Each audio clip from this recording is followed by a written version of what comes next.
Been sleeping for too long. Wake up. Wake up. Wake up! Wake up!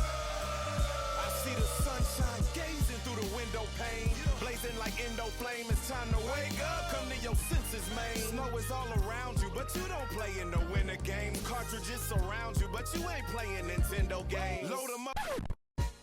Greetings and welcome back to the Woke Podcast. I am your host, Brandon Jones, and on today's episode, we have an action-packed interview featuring Mohammed S. Lawimba, who's also known as Mohammed Speaks, and this brother brought the heat on today's episode. Man, let me tell you, prepare yourself because you're going to get a lot of constructive information. Your blood pressure is going to rise a little bit, and you might get motivated and inspired to go out there and do some critical work. We discuss various different social and economic issues that impact black youth, more specifically black males, but whenever you're talking about black males, you're also talking about black females and the black community in general. So we just dive into that. Mr. Mohammed, he recently just passed the bar, so he's also going to be a lawyer. He is a lawyer, I should say. He's not going to be. But he does a lot of work with black male juveniles, black males who come in contact with the juvenile justice system, and he's trying to figure, and he's putting out constructive work. He's not trying to figure it out. He has figured out some key and critical elements to this, complex puzzle we're trying to piece together when it comes to black folks and moving us in the right direction. So he has an organization entitled Elite Brother. He also had put out a very constructive audio book by the same title, and he also has a companion organization, Elite Sister, as well. So check out the interview. As always, be sure to share it with someone you care about, and be sure to subscribe to the podcast. Be safe, be constructive, be woke. Tune in, and let's get into the interview. All right, so we're live now. Okay. So greetings. Welcome for coming on to the Woke Podcast. I have Mr. Mohammed Speaks on the line. Full name is Mohammed Lawimba, right? Yes, my full name is Mohammed Lawimba. Lawimba. All right. Perfect. So can you tell folks who you are, what you do, and who you are, what you do, and where you're at?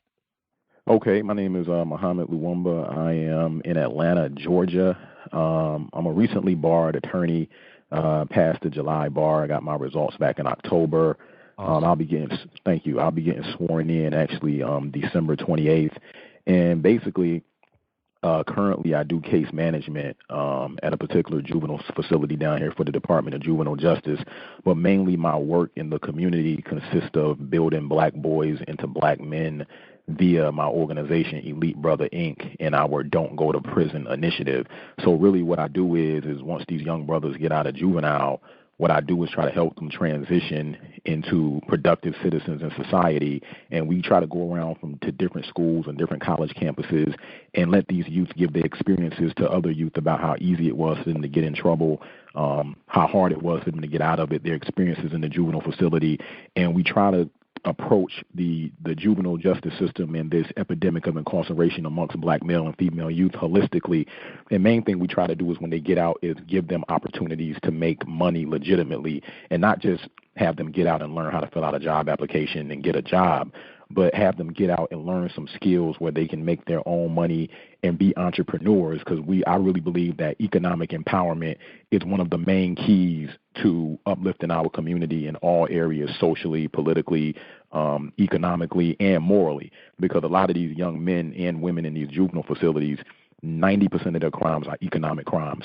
Most of the young men that I run into are in there for armed robbery.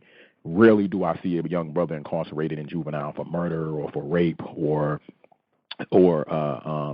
just stealing something. Most of the time it's armed robbery, carjacking, something to get finances.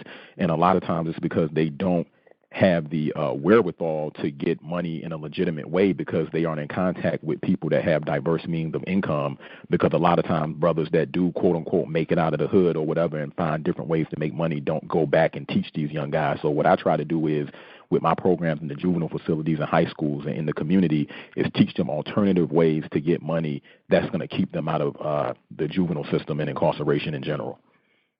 Awesome. Yes. So how did you get into this work? Like, what led you to, do case management, which is not an easy job. I used to be a case manager for transitional housing, so working with homeless youth, Right. to the point where you went to go to law school and become a lawyer as well. So how did you get involved into this work? Well, basically, I kind of stumbled into it. I've always been involved in the community in high school and in college. But when I was just graduated from college in Detroit, Michigan in 2006, I got a job at a private youth prison. It was ran by a private agency. So first I started working in abuse and neglect. And then I moved to a youth prison, and I just really saw that these young guys were getting railroaded. Yeah. I mean, 3 and 4 years for burglarizing houses, 3 and 4 years for stealing cars. And don't get me wrong, you do the crime, you should do the time, but it's a such thing as the punishment fitting the crime.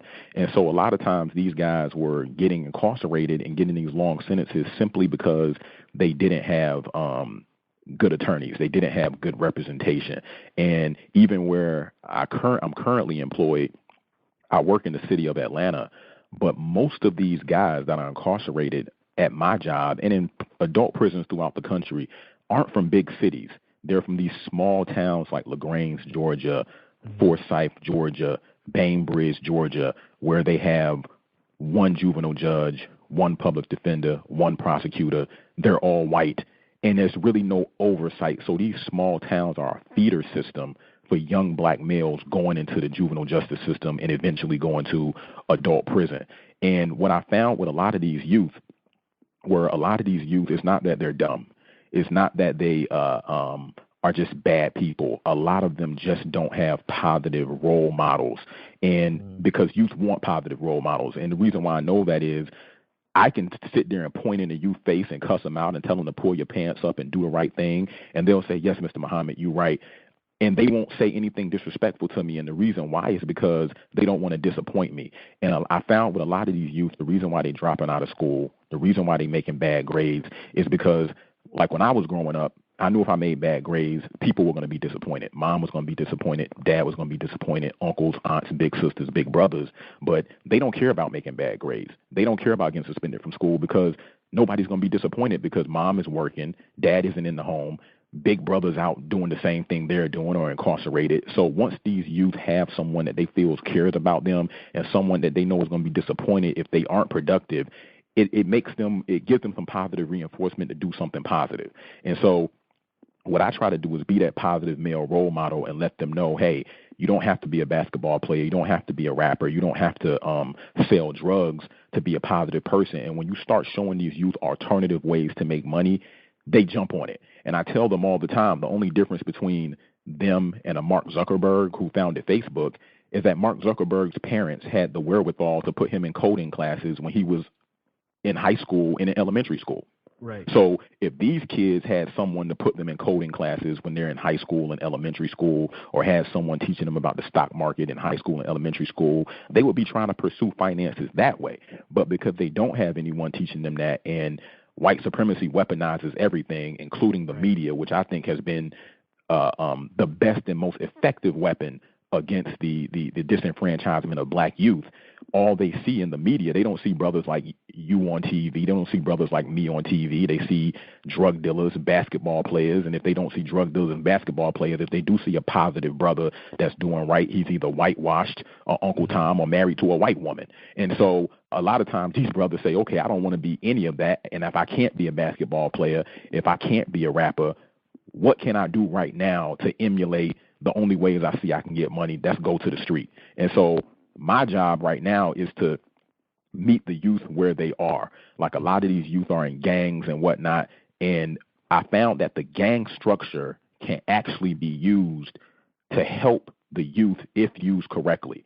So what I actually do is when these youth get out, I try to organize them and bring them into our organization because they're used to organization. They're used to a chain of command. They're used to discipline because they have to be that way to be a part of their street organizations. So what I do is I take that same structure and base it around something positive, as opposed to around something negative. And most of the time, 99% of the time, it's kind of like the Honorable Elijah Muhammad said, if you offer someone a dirty glass of water and a clean glass of water, they're going to drink out of the clean glass of water. But if they're thirsty and their only option is a dirty glass of water, they're going to drink that dirty glass of water. So what I try to do is, with our organization, offer them two choices. Here's a clean glass. There's the dirty glass. You see where the dirty glass got you. And most of the time, they will drink out of that clean glass. Mm-hmm. Yeah. Absolutely. So you brought up a really key point, and when I do the work that I do, I'm a psychotherapist by trade. So I do a lot of groups with young men who are in and out of the juvenile, correction system on one level or another in their families. And when I go out and I train professionals, I usually set them up. So one of the things I say is we don't need any more mentoring programs in the Black community, and and that's a setup question because automatically, because that's what we're given, right? That's what's funded through the government. That's where all these grants are coming in, is mentoring. But as we've seen over the past 30 some odd years, mentoring has not been a key for us collectively. So the reason why I say we don't need more mentors, I say we need more models and apprenticeships in our community. And mentoring is a subsection of those two things. And that's why I see kind of where you're going and what you're saying is we need folks who are, doing the most constructive thing that they can do on a daily basis where our youth can see these things. And then the mentoring piece kind of comes afterwards. And the reason why I say mentoring is not necessarily something that we need is the model of mentoring that we're given is not effective for what we're dealing with our situation. So we have this model. I don't know if I'm assuming it's like this across the country, but from where I've seen in the Midwest here, I'm in the Twin Cities of Minnesota. The model is, you have somebody meet with a young person once, maybe twice a week. They take them to McDonald's or take them to the park or they help them with homework, and then for about an hour or so, and then they bounce. And that's not solving any of the problems. But we need someone who's actually showing people the ropes. How do they make money? How did you get to this point in time in your career or in your business or what you do for a living? How do you fix certain things? How do you become a man or a young lady? How do you do these things? We need more apprenticeships versus just mentors. And I think mentoring is a part of that solution, but not necessarily the solution. And that often gets pushed. Another part of that, another thing that you said, and I want to see what your perspective is on this, is that you talked about using gang structure as a positive kind of reinforcement. One of the things that we see here in the Twin Cities, we get a lot of folks from Detroit, a lot of folks from Chicago. That's probably the main hub where Black folks come up from, is Chicago, Milwaukee. And the gangs are different. So when I was born in the mid '80s, when the gangs were popping, when I was a baby, it was a different structure. Now we have more of what we call cliques. We have clique bangers, and I don't know if they have that down in Atlanta, but we have more clique bangers. So people, they'll represent based off the block they live on. They might have a common interest. It could be regional, but it's not necessarily like Bloods, Crips, GDs, Vice Lords. It's not necessarily that. One of the things that I've seen with that's what we call them clique bangers. They don't have OGs.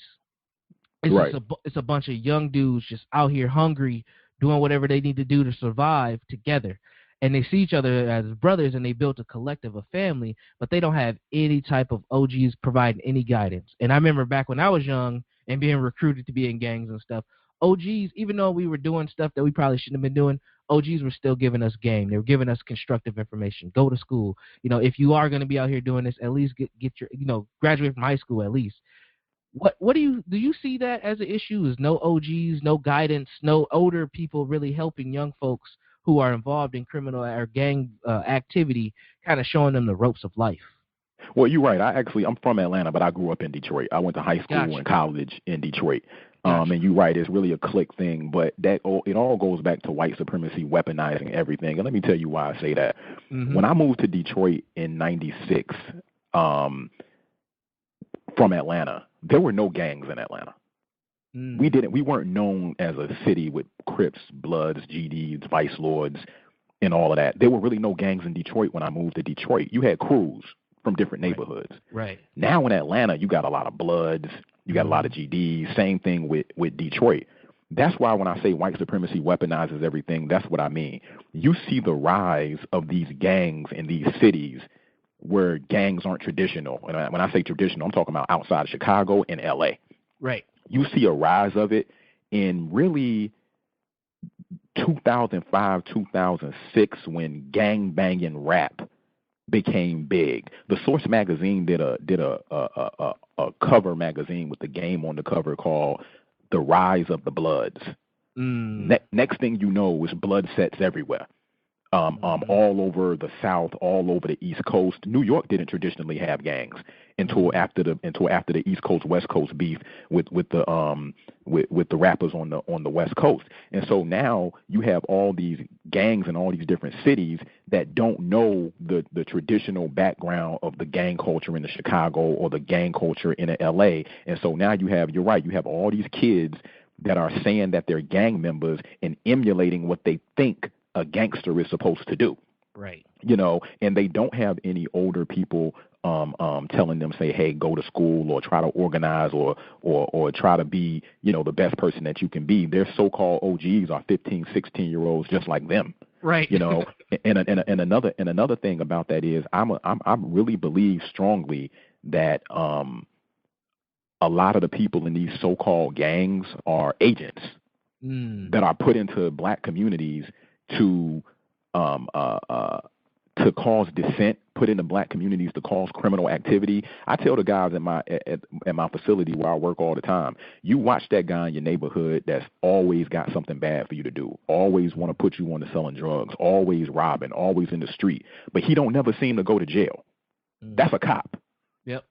He's a snitch. He's working for the police because all these kids are locked up because they friend told on them. So it's not any loyalty in this anymore. And so what I'm telling them is that I try to compare it to when you look at slavery or look at white supremacy, the second worst thing that happened to black people in America was the influx of crack cocaine into the black community. The first worst thing was the transatlantic slave trade. And so once we start analyzing it like that, I tell the youth, basically what you're doing is perpetuating white supremacy, because a lot of times when we think about Uncle Toms, we think about people like Clarence Thomas, Sheriff Clark out of Milwaukee, and all these black faces that they put on white supremacy on Fox News.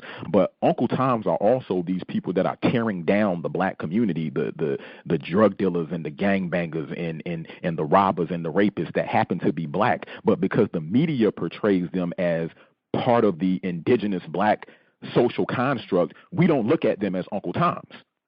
But in reality, they're Uncle Toms as well. They're just Uncle Toms on another extreme. So once we start looking at the enemies of our race as from a holistic approach from within and saying, okay, it's not just a Clarence Thomas that'll make a Supreme Court decision that will have you disenfranchised for the next 100 years, it's also that brother that will kill you for Cartier glasses. In Detroit, brothers are literally killing other brothers for Cartier glasses. My homeboy got murdered when he was 19, shot in the back of the head for his glasses. Wow. For his glasses. Another kid in January 2016 in Detroit, walking down Van Dyke on the east side, had on some Cartier glasses. It was on surveillance tape. Guy walks up to him, shoots him in the back of the head, takes the glasses off his face, and run away. Wow. That is a race traitor. That's an Uncle Tom. But when you ask the person what an Uncle Tom is, they'll tell you it's a black cop that'll go around killing brothers, which he is. They'll tell you that it's a Sheriff Clark or it's a Clarence Thomas, which they are. But what is an Uncle Tom? It's a black person that does things that are detrimental to their own community. So we got a lot of unclassified Uncle Toms within our community, and once we start looking at them as the enemy as well, then I think we can come up, because right now, everything that's negative for our youth, they're taught to embrace. So they're taught to embrace materialism.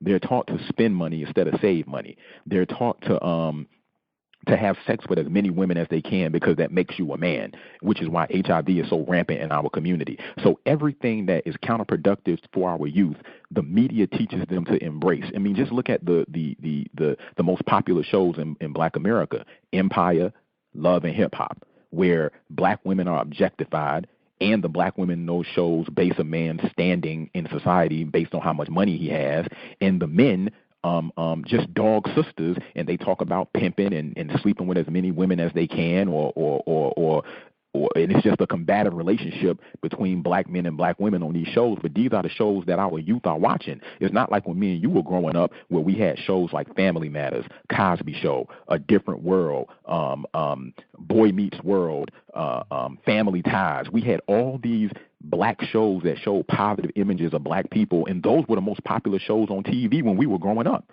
Yeah. So now the most popular shows on TV amongst our youth are Basketball Wives, Love and Hip Hop, and Empire. So by the time a black girl is 15 years old, she think niggas ain't shit. And by the time a black boy is 15 years old, he think bitches ain't shit. Yep. And when they say niggas ain't shit, who they talking about? Black men. When brothers say bitches ain't shit, who they talking about? Black women. That's why I asked some kids at my job the other day, when you think of a stripper, what do you think? What's the first image that come to your mind? They was like, a fine ass sister with a black ass, with a fat ass. So the average black male in America, when the word stripper comes to mind, a Chinese woman don't come to their mind, an Arab woman don't come to their mind, a white woman don't come to their mind, a Japanese or Australian woman don't come to their mind, a black woman come to their mind. But why is that? Because 99% of the images of strippers they see on TV and on the internet, on Instagram, are black women. When you ask a sister, when you think of drug dealer, what's the first thing that comes to your mind? A white man don't come to their mind. Asian man don't come to their mind. And no other race come to their mind. Arab, it's a brother. Mm-hmm. So we associate negative terms with our own people because that's all that we are seeing. And it's unfortunate, and that's something that we have to combat. And that's why I'm a big proponent of just cutting the damn TV off. Yeah, for real. Yeah. And I mean, and with the advent of social media and how necessary it has become in all of our lives, even if we do cut the TV off, they're still gonna get that same programming just on their timelines. I mean, yeah. A lot of folks are learning from memes now. Like a lot of the young people that I talk to, when I'm giving them constructive information, they're always like, "Man, I seen this meme that said something like that," and I'm like, "You got to do a little bit more research than just seeing one image that's portraying some information to you that you need to further check out." Now, it might be true. Don't think that all memes are incorrect, but at the same time, don't just run off what you see on a meme, and that happens a lot, man. I'm running into that pretty much on a daily basis in the work that I do. Well, our youth don't read. Exactly. It's unfortunate. Our youth don't read. I mean, and when I give the youth books like Stock Market for Dummies or the 48 Laws of Power, it's like opening up a whole new world for them. Like, wow, I didn't even know this. And they love reading. And it's unfortunate. Why do brothers have to get locked up to start opening up books? Man. You know what I mean? I know so many young kids that when they get locked up, they become voracious readers. Mm-hmm. But why did you have to get locked up to do that? You know what I mean? Would you even, like a lot of these kids tell me, man, Mr. Muhammad, if I would have met you before I got locked up, I would have never got locked up. Then I say, would you have even listened to me? Right now, you don't have a choice but to listen to me. You're not on drugs. You're not drinking. You're not smoking. You don't got nothing to do. I have a captive audience. But if I would have approached you on the street when you was high off that loud or that line of cocaine or chasing that girl, would you even have listened to me? And that's why it's very important for me to deal with these brothers in the juvenile facilities, because when they come home, they're the leaders in their community. That's why we got to use negativity and try to turn it into something positive. They're leaders in their community because, unfortunately, they've been locked up, so they're looked up to. So when they come home, if I can change their mindset, they can change the mindset of their whole crew. Mm-hmm. They can say, hey, listen to Mr. Muhammad. Listen to this guy. A lot of guys that are locked up right now, I know a lot of 17-year-olds that they turned 17, they went to start their prison sentence. But these guys are calling home saying, it's a guy named Mr. Muhammad. I'm sending him to the community. Listen to him. So now I don't have to give myself an introduction when I come to certain neighborhoods because I know they big brothers. I know they uncles. I know they cousins because I've been doing this for a long time. So they're calling from prison saying, listen to this guy. That's why it is so important to get involved with that prison class, to get involved with that juvenile delinquent class, because those are the leaders amongst these youth. A lot of things that happen on the street come from the penitentiary because all the big time gangsters in prison. Yeah. So that's why it's so important to get involved with that prison class and go to those prisons and talk to those brothers in those juvenile facilities and talk to those brothers, because those are the guys that's running crews on the street, and those are the guys that can give that introduction and say, hey, what this guy is saying is the truth. Listen to him. Don't go to prison. And try to make yourself a better person, because unfortunately the brothers in college, like when I went to law school, I used to try to get brothers all the time to say, hey, come to this juvenile facility and talk to you young guys, or come in the community with me. They're not worried about that. They worried about getting their law degrees, passing that bar, and making a bunch of money. They're not worried about giving back to the community. You know what I mean? The same thing with the females. It's not any young black women mentoring in these female juvenile facilities, and black girls in juvenile are just a forgotten demographic. Yes, and it's increasing like crazy. Yes. It's here in Minnesota, that's the number one increased population is juvenile girls. Yeah. Yeah, and then black women for adults. It's like, damn. And they're being criminalized more too. I work in schools a lot, and when we look at suspension numbers, especially in public schools, black girls have the highest rate of suspensions because of fighting and things that they see on Bad Girls Club and Love and Hip Hop, pretty much arguing. Yeah, yeah. Wow. Are you familiar with Dr. Amos Wilson? I've heard of the brother. Yes, I haven't researched his work, but I've heard of him. Okay, because what you were speaking of reminds me of one of the books that he wrote called Black on Black Violence, The Psychodynamics of Black Self-Annihilation in Service of White Domination.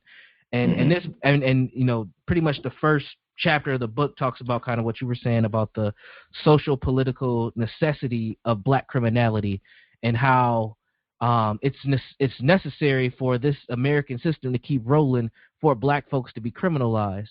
And also he talks about the level of interest for people to do these criminal activities. It's based off of finances. A lot of our criminals have bourgeois mentalities. Like, they're out here robbing folks to get the same things that we work for, the quote-unquote black professionals work for. So they want the house, they want the car, they want the money, they want, you know, they want nice things, and that's why they're out here doing these activities. They just don't have the means to get them, so they result into doing what's considered to be criminal activity. Right. You absolutely right about that. And a lot of times the reason why is because these youth, I tell them all the time, the American dream wasn't meant for you to be rich at 20. And they want it now. Yep. Nothing beats long hours and hard work. You can get a bankroll by working a lot. I mean, these kids are getting locked up for years. I know kids doing 10, 20 years in prison because they robbed somebody for a cell phone.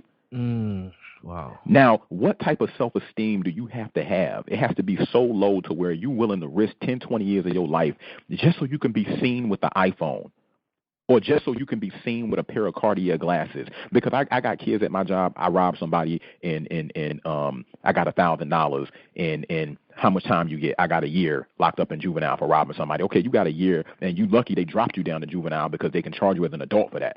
Okay, you got a year, you got $1,000. 365 days in a year. Break that down. You basically made $2 and some change a day. You could have worked at Kroger and in a month made that. But because they want it now, because the media teaches them to spend money instead of save money. Oh, let's go and throw a bunch of money in the air at the strip club like black people got it like that. We party like we got it like that. So a lot of these black youth, they don't want to be rich. They just want to be perceived as being rich. This is why you see on Instagram the brokest kids on the planet holding up a wad of ones with $100 bill on the top. Because they want to be perceived as having money. They want to, and it's all based on a low self-esteem. So after I rob somebody for those glasses, rob somebody for that iPhone, and I feel good for 2 or 3 days, and I realize, wow, this doesn't make me feel like a better person. I got to keep robbing. I got to keep stealing to refill the empty gas tank of self-esteem that I'm lacking. And so what it is these kids think that their worth as a human being is worth material possessions, not my education, not how well I treat people, not how I carry myself, but the kind of shoes I got on, the kind of glasses I got on. And it's very hypocritical in America. We in Christmas time right now, the holidays, and in a time where it's supposed, and Christmas is some bullshit anyway, but in a time where it's supposed to be about love and about giving and whatnot, this is the time where crime increases in America by 100%. Why? Because criminals, or not even criminals, but young brothers want to have new clothes to go back to school with, so they're willing to rob. Mothers who want to give to their children are willing to go on the street and buy stolen goods, which increases the demand for stolen goods because they want their kids to look like the other kids when they go back to school, which is very hypocritical because that's not what Christmas is supposed to be about. But in this time, crime increases significantly because it's not about God. It's not about, quote unquote, Jesus Christ. It's not about giving. It's about receiving and looking good and going back to school with some new clothes. Right. You know, and it's very unfortunate. And as long as, and a lot of this has to do with that I don't have a daddy at home syndrome, and I see a lot of that with the youth that I work with. If you're a black male without a father and you raised by women, like a lot of our youth are, and your mom loves Lil Wayne, your mom loves Young Jeezy, your mom loves whatever one of these rappers is who I believe are paid agents paid to specifically misguide our youth. Your mom loves Rick Ross. Your mom loves Big Meech. And you're a boy that doesn't have a father, and you're a heterosexual and you like women. What's going to be your example of the type of men that women like? Yep. The type of men that the women in your family like. So if my mama like Lil Wayne and Lil Wayne pretending to be a blood and talking about selling drugs when he ain't never sold no dope in his life and he's not a real blood, if my mama love Young Jeezy that constantly brags about how he made his first million selling crack, if my mom loves Rick Ross, who named himself after someone that aided and abetted in the second genocide of black people, which is the influx of crack cocaine, well, damn, I want women to like me too. So I want to be like the men that my mom loves, or that my sisters love, or that the women in my community love. It's not brothers like Mr. Mohammed Luwumba that's coming to the juvenile facility trying to help us. It's not the brother that is the lawyer trying to fight for our community. It's not brothers like you. It's not a brother that might be the garbage man that might not have a lot of money, but he work hard every day and he's staying out of jail. And you're never going to be Lil Wayne. So what am I going to do? I'm going to mimic that. So even though I can't be a millionaire rapper, I'm going to join the blood gang. Even though I can't be a millionaire rapper, I'm going to sell some dope. Because I'm going to try to emulate what I see the women in my community like. And not to say all black women are like that, but a lot of sisters who have had children young, those are the type of brothers that they're going for. And so a lot of times in our community, because women set the standard in the black community because the black male as a man has been socially castrated. So black women lead our community. They set the standard, unfortunately, and that shows something that shows how backwards our race is, that women are leading it. Because I believe that the men should be the standard bearer in the community and women should be our helpmate, our backbone, because our greatest ally in this fight against white supremacy is the black woman, and their greatest ally in the fight against white supremacy is the black male. But because women lead the community, if black women overnight change their philosophy and said, we're not going to date drug dealers. We're not going to date brothers with their pants sagging. We're not going to date brothers that drop out of school. We're not going to date brothers that's out here robbing and carjacking and calling women bitches and hoes and disrespecting sisters. Overnight, brothers would change their tune because 90% of the things these boys do, they doing it to impress females. Yep. So a lot of that's why the Honorable Elijah Muhammad said 75% of my work is with the black woman. Elijah Muhammad said that in the 30s. He said 75% of my work with the black woman because y'all gonna do what she do. Mm-hmm.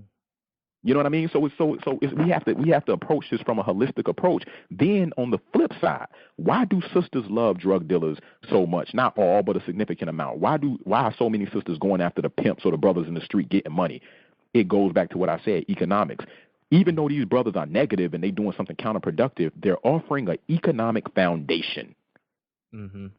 So we have to offer our sisters an economic foundation. Sisters don't like bad boys because they bad. They like bad boys because even though they out here doing wrong, they getting money and they offering an economic foundation. We have to start offering an economic foundation to our sisters before they get out here and start doing what a lot of sisters are starting to do and start bedwenching for white men.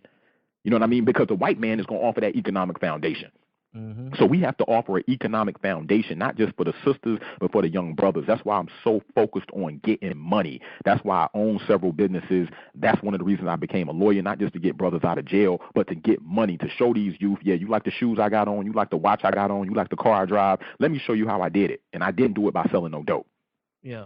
You know what I mean? Let me show you how I did this. That's why we have to have an economic foundation, which is why in people ask me all the time, why do we have so much unadulterated, unfiltered black leadership in the late 50s, 60s, and 70s, and right now the black leadership is bland, to say the least. And the reason why is because back in the 50s, 60s, and early 70s, we were segregated. Most black people worked for other black people, worked for themselves because we really couldn't get a job in the white community. Right. So if I speak out against white supremacy, I'm not worried about losing my job because when I speak out against white supremacy, I work with other black people. I work for a black person. So I'm not just speaking up for myself. I'm speaking up for my boss. I'm speaking up for my coworkers, and I'm speaking up for my community. Since integration, because most black people get a check from white people, we still know white supremacy is out here. We still know that this beast is killing us day in and day out without no repercussions from the law. But I'm not going to speak up about it because I'm afraid to lose my job. Yep. Yeah. I'm afraid to lose my job. So if you have an economic base, you can say whatever you want because your boss don't put food in your mouth. Mm-hmm. You know what I mean? And even if you do have a boss, you're speaking up for your community. You're speaking up for your boss as well because he comes from the same community you come from. Right. Absolutely. Wow. And you had mentioned that you own and operate several businesses, Elite Brother and Elite Sister. Those are two of them. Right. Elite Brother Inc. is a nonprofit organization. Our mission is to build black boys into black men. Elite Sister Inc. is one that we recently started, build black women build black girls into black women, but they're also brands. So we have Elite Brother Clothing Co. and we have Elite Sister Clothing Co. The website is www.elitebrothersister.com. And that's where people can go to buy the clothing from Elite Brother Clothing, and people can go buy the clothing from Elite Sister Clothing. We also have the Don't Go to Prison initiative, and you can also get information from EliteBrotherSister.com about that. And it's the Don't Go to Prison initiative is basically going to be spearheaded by a documentary that we're doing called Don't Go to Prison, where we have exclusive cell phone footage from inside level 5 prisons, because I got a lot of friends in prison, and they said, hey, Mohammed, we want to be a part of this documentary. We want to let the youth know, and it's not a scared straight documentary. They're not in there doing nothing negative. It's a bunch of brothers in prison doing 20, 30, 40 years, literally looking right at that cell phone saying, this is why you don't want to go to prison. This is what happens when you come to prison. Your family forgets about you. Your girl starts having babies by your homeboys. This is how we living in this cell. You can die in here. And we doing interviews with brothers in the penitentiary and doing interviews with brothers that have just been released. And so the whole Don't Go to Prison initiative is based on once those brothers come home or people from juvenile come home, going from school to school, college to college, community to community, and approaching this don't go to prison thing from a holistic approach. It's not just about a documentary or trying to keep brothers out of jail. It's trying to keep brothers out of jail and giving them a reason to stay out, making sure that they understand, hey, these are the resources that you need. This is how you do financial aid for college. This is how you start a business. This is how you build an app. This is how you code. And the ultimate goal of the Don't Go to Prison initiative is to build a community center and think tank in every major urban area that we can in America, starting with Atlanta. And this community center is going to be basically a training facility for young black men and young black women, a literal training facility where they can go learn self-defense, they can exercise, they can learn different skills on how to make money. And our goal is to get vans, literally pick these kids up from school, bring them to the community center, and then at 9 o'clock, drop them off at home, because these kids are getting locked up after school or during school hours. So what we want to do is drain this juvenile system, make it so that, because every single day we get new kids into the facility, we want to make it so that these facilities have to shut down because y'all not getting no more kids, because y'all get paid per kid. Yep. And so if we can keep our kids off the street, the police can't come into our neighborhoods like slave catchers looking to jack our boys up and locking them up for nothing. You know, so our goal is to keep these kids off the street. So we got to open these community centers and make it somewhere where kids want to go. And like you said, it's not just a community center where a bunch of niggas come up in there and say, hey, let me help you with your homework, or bring a Bible and a Quran in there and do some religious classes. No, it's going to be a real training facility where we actually, like you build a training set or build a Lego puzzle. We literally going to take these boys, take these girls, and build them into black men, build them into black women. And one of the main things, my whole agenda is, it's not going to be nothing but black men and black women working there, because nobody outside of our community, if you're not black, your opinions about how the black people need to uplift themselves and raise our youth is irrelevant to me. You know, that's why I don't even debate with white people or Asian people or anybody that's not black about internal issues of the black community, because your opinions are irrelevant. Just like I don't debate about what's going on with the Dakota Access Pipeline, because you know, I'm not about to go out there and get water hosed for no Native Americans, because ain't no Native Americans going to come and die for me or my community. I'm not about to protest for what's going on. I mean, it's sad what's going on in Aleppo and Palestine and with Syria. It's sad because they victims of white supremacy as well. But the average Arab don't give a damn about the black man in America. So I'm not about to go chant and protest for no Arab, because they're not going to do it for us. And the Arabs come to cities like Detroit, where I grew up, open up liquor stores, sell our kids single cigarettes, sell our kids alcohol, sexually harass every black woman that work in the store, sell our so-called Muslims selling our kids pork and bad meat, but they won't sell that in a community. You know what I mean? So, you know, I'm not gonna fight for them. You know what I mean? We have our own fight right here. I can't overextend myself and fight for other communities, and that's a problem we as black people have. We always allow ourselves to be mascots for other communities, or let other communities latch on to our movements when it's convenient for them. And then they want to go, and then when they ask, how can we help you? And I say, well, get your damn businesses out of our community, it's a problem. You know what I mean? So we have to totally focus on our own people and really have a race first philosophy. You know what I mean? We have to have a race first philosophy, and until we have a race first philosophy, you know, we're going to continue in this downward economic spiral. And that's why the political climate in America right now is bad, but I have to look at it from the glass half full as opposed to the glass half empty. Right now, you got the white supremacists in America beefing with Russia. You got Russia involved in Syria and whatnot. One thing that's not coming up in that whole discussion is black people, and that's good. That's not our fight. Let them do what that's not our fight. Absolutely. However, I agree with you, right? But at the same time, it's important for us to keep our eyes on what's going on so we can make strategic moves as a collective. And I think that we're not. What I end up, and this is actually how I found you, which is interesting, is it has been a very interesting kind of response that us as black folks have had since the election of Donald Trump. It reminds me of when the George Zimmerman verdict came down and he was found not guilty for killing Trayvon Martin. Black folks seemed to get smacked in the face collectively, and there was a shock. And then we had Michael Brown, Tamir Rice. You know, we had all these situations where we just kept getting slapped in the face. And finally, we get to this presidential election, and we get this another slap. And it was just like, when are we going to understand that this is the society that we're in, and that collectively, like you said, we have to change not only our philosophy, we have to shift our culture.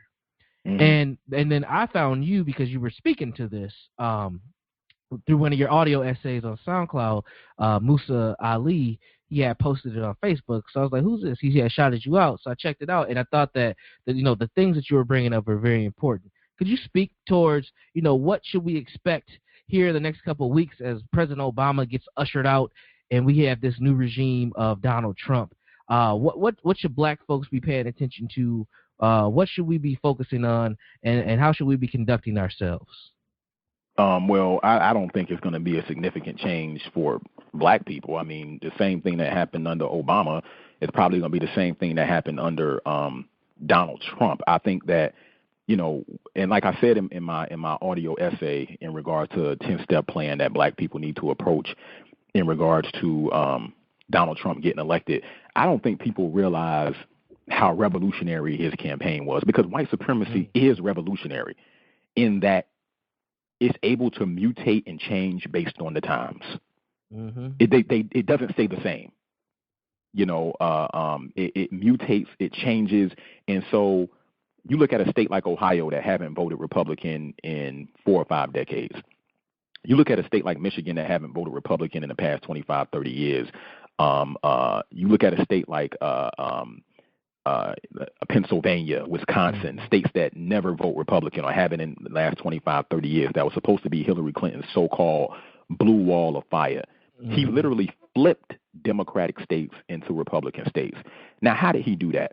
People say that, you know, when he was campaigning, he said it was a silent majority of people that were going to make him win, and all the polls said that she was going to win. Who was this silent majority? Was it all those people at the Trump rallies with Trump signs in their yards? No, because it wasn't enough of them. And number two, they weren't being silent. That silent majority of people that supported his white supremacist campaign and white supremacist views were people that were supporting him but weren't saying it. So who were these people that changed traditionally blue states red? They're your white friends. They're your white coworkers, the white people at these hip-hop because who else were they? Yeah. You know what I mean? Who else were they? And so what we got to realize is that you got a lot of white supremacists out here, or people that sympathize with white supremacy, that are thoroughly integrated into the black community that we don't think would behave that way. But they obviously did, because the majority of white women and the majority of white men voted for Donald Trump. And I bring up slavery a lot, and white people hate when you bring up slavery because we're the only people that's supposed to forget our own Holocaust. But during slavery, slavery was conducted by white people who called themselves Christians. But they still participated in the worst genocide and slavery that the world has ever produced. Why? Because the only god of white supremacy is maintaining and sustaining white supremacy. That's why white Christian women voted en masse for Donald Trump after he's the grab him by the pussy president. They thought that he wasn't going to get women. Why? Because white supremacy doesn't care about morality. All they care about is sustaining and maintaining and advancing white supremacy. So they will overlook all those negative things about this man. I mean, just think about it. Everything that he stands for, they say that they're against. This is a man who haven't paid federal taxes in 10, 15, 20 plus years and said it was good business.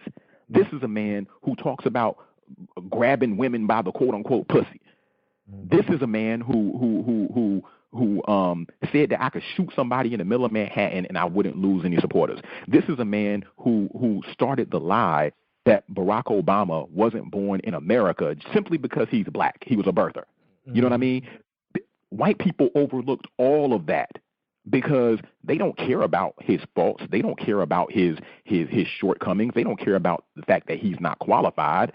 They just care about sustaining and maintaining white supremacy, the masses of them. Just like during slavery, they don't care about that they called themselves Christians and slavery was totally against the doctrines of Christianity. They just cared about sustaining and maintaining white supremacy. So to answer your question, what black people need to do right now is, number one, make sure that we can by any means have our own economic base. And I'm saying something that has been said over the past 50, 60, 70, 80 years. But now is more important than ever, because at this point, when you're in a situation where your boss can dictate whether or not food goes on your table, and most black people bosses are white, when they can dictate whether or not your rent is paid, where they can dictate whether or not gas in your car, you're not the man of your house, your boss is the man of your house. And so right now, black survival is dictated by white production. It's dictated by white distribution. And these people have shown us in general that they don't give a damn about us, which is fine. They don't have to, But once you start accosting us and start berating us and start killing us, I mean, look at the situation in New Orleans where the ex-football player got murdered by the white guy. And the police let him go that night because they said they want to do a thorough investigation, then arrested him for manslaughter. How many brothers kill somebody in broad daylight and the police let them go that night because they want to do a thorough investigation? Right. You know what I mean? Tamir Rice get rolled up on and get his brains blew out. 12-year-old black boy, no charges brought. John Crawford, brother in Walmart, standing in an aisle. White police officer, race soldier, run up and blow his brains out. No charges brought. Fernando Castile, Alton Sterling, brothers getting legally lynched on camera. If we're not in a race war, then I don't know what a race war is. You know what I mean? And when I say a race war, I'm not talking rhetoric. It's not rhetoric, because we in a race war don't have to just be physical violence. It can be they're killing us with the media, they're killing us with the radio, they're killing us economically, they're killing us more with the food that's in our communities than anything. That's why I'm a real big proponent of moving these Arabs and all these Chinese folks out of our community, because why are you selling our kids 50-cent cigarettes? Why are you selling our kids liquor? Why are you selling our kids bad meat? Go to Detroit where I grew up and you show me where you can find one major grocery store. You can't. Wow. You can't. It's just a bunch of nasty stores owned by Arabs and whatnot. So this is the first step. And if you listen to my Elite Brother audio book, I gave a 5 to 10 step economic action plan that we as black people can do. And it's simple things, because we're going to have to feed our people bite-sized pieces, because a lot of our people is lost. You can't do it in mass. Yep. I tell sisters all the time, the first thing that y'all can do to start fighting back economically is very, very simple, and I hope sisters listening would try to implement this. Start giving yourself your own manicures and your own pedicures. Overnight, we'll put the Asian beauty nail business out of business. Start giving yourselves your own manicures and pedicures. Start having manicure and pedicure parties. If you can't make that sacrifice for our community, then we might as well roll over and give up now. Start giving yourself your own manicures and pedicures. Sister, that's simple. If you start doing that, all those Asian nail stores in the black community, because they have a monopoly on the nail business in the black community, will go out of business. Now, why do we want to do that? Because in warfare, If you can't attack your enemy effectively, you got to start attacking your enemy's allies. And all these economic leeches in the black community are allies of white supremacy. Now, the reason why I say sisters should start doing their own toes and own nails is because you tell me one business that 99% of Asian women patronize that black people own. Not one. But you have this nail business that 99% of black women patronize that Asian people monopolize. So that's the first thing sisters can do right there. That's the first thing. Just start doing your own toes and your own nails. That's the first thing. Brothers, the first thing that brothers can do, very, very simple, and it sound hard, and I don't know why, stop buying Jordans. Just stop buying Jordans. Because we 80% of their money, just stop buying Jordans. What is that going to do? Number one, it's going to make Nike lose billions of dollars. Number two, it's going to put every other Fortune 500 company that's making billions of dollars off of black people on notice. These niggas ain't playing. Yeah. And what is Nike lobbyists going to do? What is the Chinese economic lobby going to do? They're going to inadvertently start working for us. Listen, these black folks ain't spending any money with us no more. We hurting. Something going to have to change. It's going to be a proxy war, an economic proxy war. That's why you look at, you know, they and the media is funny. Like I say, they weaponize everything. They even weaponize our own leaders against us. That's why most black youth, when they think about Martin Luther King, they think about the I Have a Dream speech, not knowing how revolutionary this brother was. Yeah. The most revolutionary thing Martin Luther King ever did was not be a big proponent of the so-called Civil Rights Act that was passed in 1964-65 by Congressman Lyndon B. Johnson. I forgot which year. The most revolutionary thing he did was not the March on Washington, which was some bullshit. The most revolutionary thing Martin Luther King ever did was the Montgomery bus boycott, where he had enough power to stop every single black man and woman from using public transportation for over a year. Yeah. Over a year. That's why he was killed, because his last 2 years of his life, he was just talking economics. Yep, focusing on the now. money. What if black people said, you know what, for a year we're not gonna buy no Jordans. We're not gonna use public transportation. I want you to think about this. Think about the coordination that had to take. Most black people didn't have cars in the late 1950s in Montgomery. So you have brothers. It might be one brother on a block with a car that got to be to work at 6 o'clock in the morning. What that brother do? That brother get up at 5 o'clock in the morning, make sure the little kids on his block get to school. Then another brother on his lunch break will come back and pick up the women from work. Then another brother on after his night shift or before his night shift will go pick up all the people from work that had to come home. I mean, the coordination that had to take for black people not to ride public transportation back then had to be immense, which means all black people had to be on the same page. Are we on the same page right now to shut down a whole city transit system? No.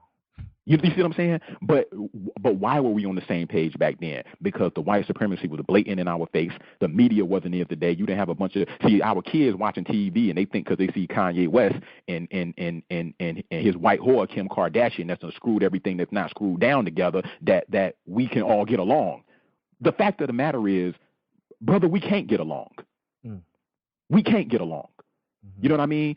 I'm not saying that brothers should drop out of schools that they going to or quit their job or whatever. But the best thing to combat this white supremacy is to separate and do a strategic separation. We need to live in our own communities and police our own communities. Because if we police in our own communities and we stopping the drug dealing, we stopping the gang banging, and we stopping the violence, it ain't no reason for police to come in our community. So if there ain't no reason for you to come in our community, when you come, you only here to harm us. Because if we police our own communities, if our police aren't in, you know why police not in white communities? Police not in white communities because they ain't over there killing each other. Yeah.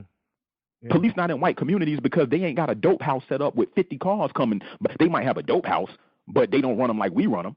No, yeah. And just because you live right, and just because you live in a poor community, I hate when people say, well, the community is like that because it's poor. Fine, our communities are poor, but just because our communities are poor don't mean they got to be dirty. Yeah. Just because the community is poor don't mean that the house got to be dilapidated. Just because the community is poor don't mean that the grass can't be cut. Just because the community is poor don't mean that it got to be 50 cars lined up and down the goddamn street. Just because the community is poor don't mean that the trash ain't got to be taken out. So when I moved to Detroit in 96, I moved downtown Detroit, Cass Corridor, Heroin City, all across the boardwalk, all across the water, John Aura, Cass Corridor, 2nd and Prentice, 3rd Avenue, smoked out, cracked out, abandoned. Black people had it all to ourselves for 25, 30 years, ever since Coleman Young became the mayor. Black people had it all to ourselves.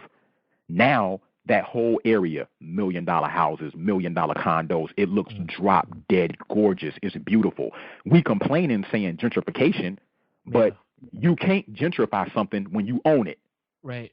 So if black people would have took advantage of them buildings that were being sold for $1, or them vacant lots that were being sold for $1, or them buildings that they were saying, hey, just clean up the building, you got a year and you can have a title to it. If we would have took advantage of that, you can't gentrify. Only time white people can come gentrify a community is if you don't own shit in the community.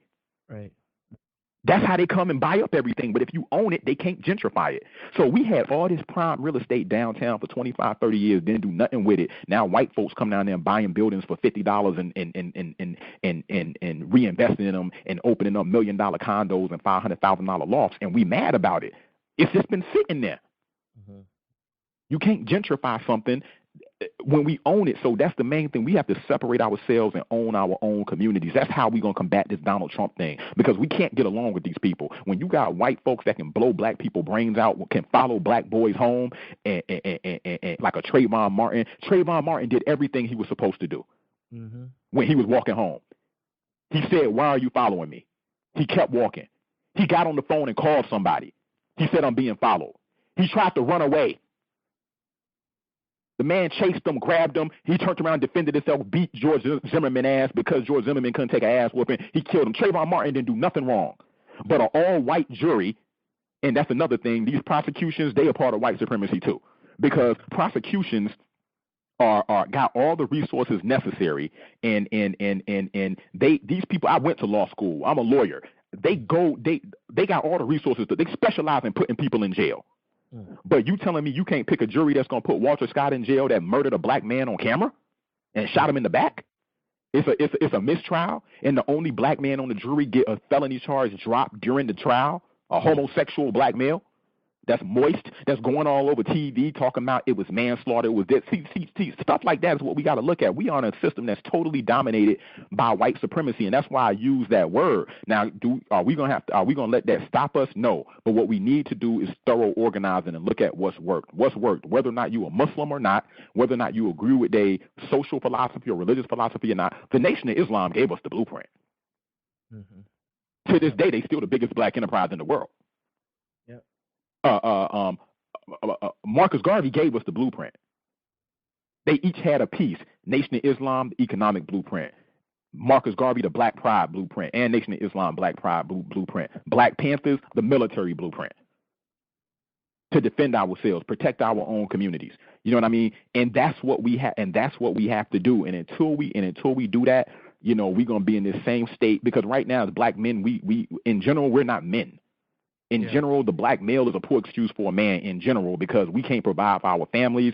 Look at what happened to Sandra Bland. Anytime they can body slam a black woman on the ground, hang her in her cell and say that she hung herself and just get away with it. You got a white cop in Oklahoma going around raping dozens of black women. Anytime stuff like that can happen, you basically a slave. Absolutely.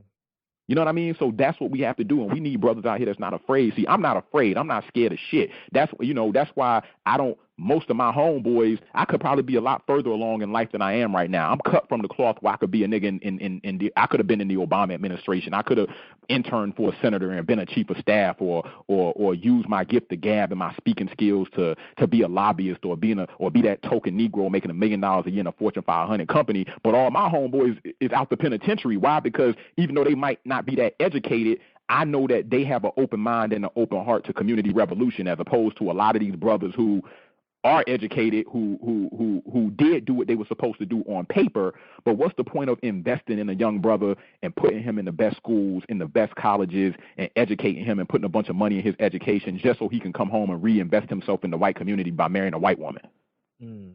Yeah. You see what I'm saying? So it's not just about educating a brother. It's not just about school, because a lot of these young brothers that go to school and get educated, they get whitewashed. They go marry them a white woman and start expressing the same views of our historic enemy and people that want us in a constant state of struggle. So it's not just about education. Education is fine, but education without community allegiance, education without race loyalty, you just as big of a threat as a Caucasian white supremacist. So that's what it's about. We got to start educating these kids and give our kids an economic base. We failing our youth because we're not giving them no economic base. These kids coming home, I'm getting sick of being at work and I'm on the phone and I let a kid use my phone and he talking to his little brothers and sisters, 15-year-old kid, y'all doing y'all homework, y'all making sure y'all clean up the house for grandma. Make sure you tell grandma when I come home, I'm gonna start helping with the light bill. Make sure to tell grandma when I get home, I'm gonna start helping out around the house. So when his brother come home, he's not thinking about going to school. Right. He thinking about helping his sick ass grandmama. Yeah. Or his sick mama. And the mama is so damn lost, she's complaining to the kid about having no money, which is basically emotional incest. So you put the boy in the mind state of thinking, when I come home, I got to be the man of the house and provide. Yep. Because we're not providing no economic incentive for our kids. And that's what it's all about, brother. We gotta have an economic base. Because once we have an economic base, it's going to give these brothers the courage to say, okay, we got something out of our own, and we're going to do whatever we got to do to protect this. Because right now they don't have an economic base, so they'll sell out themselves and their community just to get one. Absolutely. That was, I don't have any more. You actually answered like 3 of my questions that I had for you. I'm just sitting here checking them off. Like, got it. Right. Any final thoughts, comments, things you want folks to look out here in 2017? Any work that you're planning to put out? Any projects you have going on? Yeah, I have a media company, Our Law Media. We're gonna be putting out the documentary "Don't Go to Prison" in 2017. We don't know if we're gonna do it as a series because we almost done filming. So we might just let out maybe a 30-part series, 5 minutes apiece. But look out for the Don't Go to Prison documentary and the Don't Go to Prison initiative. People can go to www.elitebrothersister.com and purchase our clothes from our clothing line, Elite Brother Clothing Co., Elite Sister Clothing Co., and they can go to the same website and learn about the Don't Go to Prison documentary. And we also have a GoFundMe page up for the Don't Go to Prison initiative. All the money for the initiative is going to go to trying to purchase a building. We're trying to raise 300 G's to purchase a building that's going to be used as the Elite Brother, Elite Sister Training Academy to build black boys into black men, build black girls into black women. And I'm getting sworn in December 28th. Like I said, I passed the bar, so I'll be a practicing attorney after December 28th. And I'm going to and I got my website, MohammedLuwumba.com, where people can go to my website. Mothers who have sons that they need to get on the right path, they can call me and consult with me for that.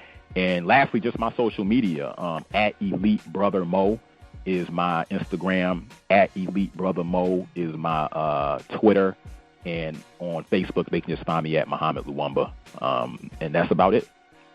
Awesome, man. And congratulations on passing the bar. I know that's a hurdle that a lot of folks can't get over. Yeah. So yeah, man, hey, whatever you need, when this documentary is ready, let me know. I want to have you back on the podcast for sure. I'm going to definitely be checking out your work.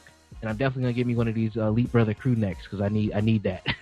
So. Yeah, definitely, and we're gonna be coming out with the Don't Go to Prison hoodies next year as well, man. Because we just we want to keep that on everybody mind, man. Don't go to prison. Our whole goal is just to deplete the whole prison system of young brothers and stop them from going in there, shut down all these juvenile facilities because they ain't gonna have nobody to be up in there. That's what we're trying to do. Absolutely. So there you have it, Mohammed S. Luwumba. Yes. All right, brother. And that's going to do it with today's episode with Mr. Mohammed Speaks. I hope that you got some constructive information. I hope you got energized, and I hope you're planning to do something constructive for the people that you care about. And speaking of people that you care about, be sure to share this podcast with the people that you care about. Also, be sure to subscribe and tune in next week for more constructive information. This is what we do it for. We do it for our people to keep moving forward. And if you care about our people, you care about yourself, tune in and get that constructive information and be sure to share it with somebody, all right? All right, until next time, everybody, peace.